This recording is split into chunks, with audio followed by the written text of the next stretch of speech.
Number 3. I'm a 22-year-old girl. I was looking on Craigslist to buy a couch for my new apartment a month ago. I found something I thought seemed like a good deal. From the pictures, the couch seemed to be in great shape. The seller wanted to be contacted by email. His email was mexicanpoppy666@hotmail.com. I felt that email was a bit off-putting, but I still went ahead and emailed the man my offer. He responded within 5 minutes, accepting the offer and asking for my address. I honestly felt uncomfortable with his asking. I did not want a stranger coming to my house. I suggested that I just come to his house to pick it up, but he continually insisted that he come to my house. Eventually I stopped responding, and a day later, he emailed me again, giving me his address. I didn't know if I should go at that point, but it seemed like a steal, almost too good to be true, and according to his address, he didn't live too far. So I got in my van and drove over to the seller's house.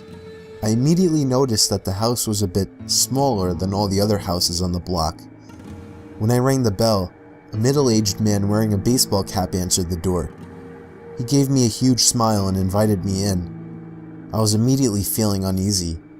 He led me into his living room, and I saw the couch. Immediately, I saw scuff marks and small tears in the couch. It was not at all in the shape that it appeared in the ad.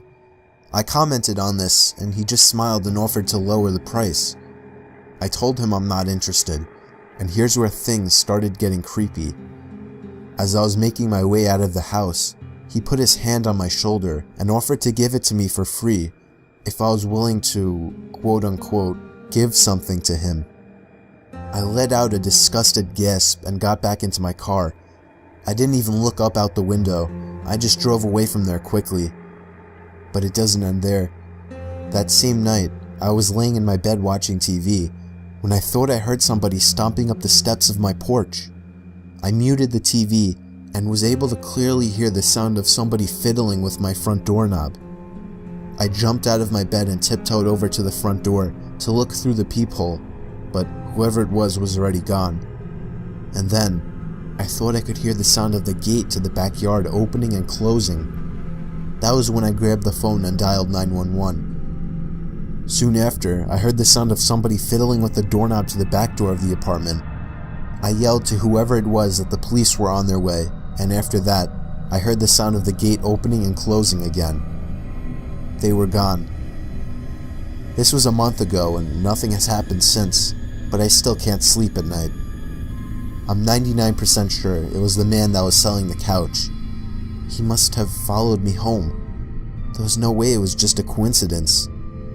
I don't plan on using Craigslist anymore, and I'm still trying to find a new apartment. Number 2. I was looking for a car to buy for my son for his 18th birthday.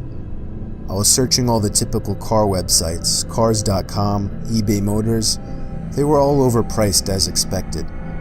Craigslist was the only place to find an actual deal. About a week into my search, I found an 03 Toyota Camry.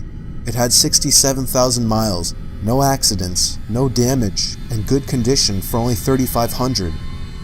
This seemed like a steal for such a reliable car with such low mileage. The seller lived about 10 miles from me, which was a reasonable drive when looking for a car. I gave him a call to set up a time to come check it out. The man sounded normal on the phone. He assured me that there were absolutely no problems with the car. He introduced himself as Bob. I brought along $3,500 in cash, even though I planned on wiggling down the price as much as possible. I pulled up the dirt road to Bob's property about 15 minutes early. It was a tiny little house with a decent-sized property, only because it was a bit far from the nearest neighbors. The garage was open, so I walked over to see if anybody was inside, but except for an unusual amount of car parts, it was empty. The car was nowhere in sight. The only car on the property was an old pickup truck. I went over to the front door to check the house numbers. It was the right address. The doorbell button was missing, so I knocked on the front door. I knocked for exactly 5 minutes before deciding to give the man a call. So I dialed his number and I heard the sound of a cell phone ringing from inside the house. I was extremely confused at this point. Now I knew I had the right house. I didn't understand why, if he was home, why he wasn't answering. I decided I had to take a peek through one of the windows to see if anybody was inside. Peering through the glass, I couldn't really see much as it was pretty dark inside the house. I saw a very old-fashioned dining room set, but across from that, I saw somebody standing at the back door of the house, staring outside. I figured that must have been Bob, so I knocked on the window, but he didn't even move. There was no gate or anything to the backyard. It was just a wide open yard since this wasn't a rural area. I simply walked around the house to the backyard. I didn't understand how he couldn't hear me. When I got to the back door, I made a shocking realization. The figure standing by the door was a taxidermied human being. I ran straight back the way I came and back to my car. I looked up one last time before driving off. The blinds to the window I had peeked into had been shut, but I could see two of the blinds bent open. Somebody was at that window watching me. You can probably guess I had the gas pedal to the floor the whole way home. The whole situation still makes no sense. All the car parts, the fact that there was no Toyota Camry, the taxidermied human being. The fact that there was no car there leads me to believe that whoever that man wasn't planning on selling me anything. And that also leads to the disturbing thought that I was very close to becoming a lifeless statue staring out that man's back door. Number 1. I was looking to buy the iPhone 5 about a year ago. I found a guy on Craigslist who was selling his for $200. He claimed it was in mint condition and that he wanted to upgrade to the 5C. I didn't know much about how to go about testing a phone to make sure everything works, so I brought my little brother along who knew a lot more than I did.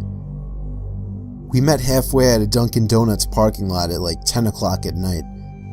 Two large, intimidating guys stepped out of a black Honda Civic and walked over to us.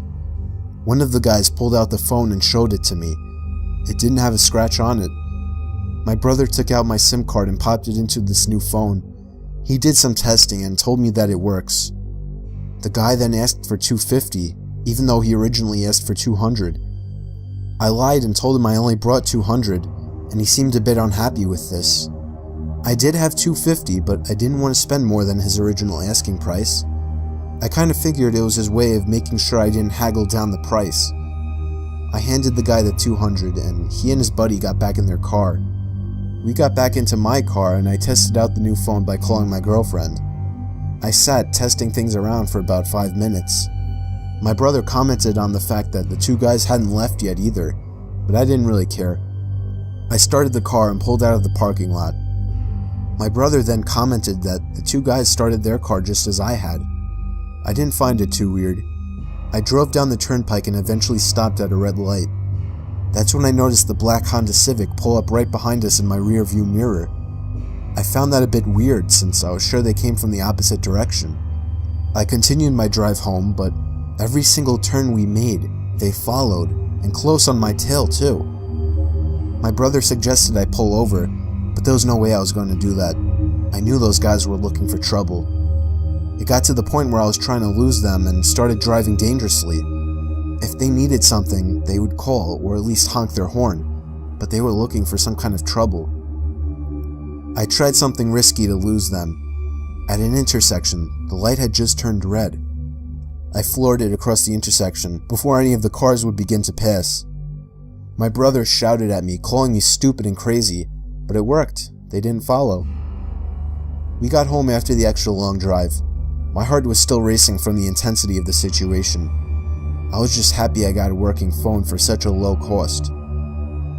Later that night, I was playing around with the phone trying to set some things up before going to bed. My parents and brother were already asleep at this point, and just then, the sound of 2 car doors slamming shut outside interrupted me. I looked out my window, and I felt like my heart completely stopped. The black Honda Civic was parked across the street. I could only assume the 2 guys were already halfway to our front door. I immediately woke up my dad and explained everything as quickly as possible. He got up, grabbed a baseball bat, and crouched behind the front door. A loud knock came at the front door. My dad screamed at them to go away. One of the guys on the other side of the door claimed to have a gun, and said that he would shoot the lock off of the door if he didn't open up. My dad told me to call Joe, our friend who lives 2 doors down who happens to be a police officer. I called Joe and he said he would be right over and to stay hidden. Here's the part that still scares me to this day.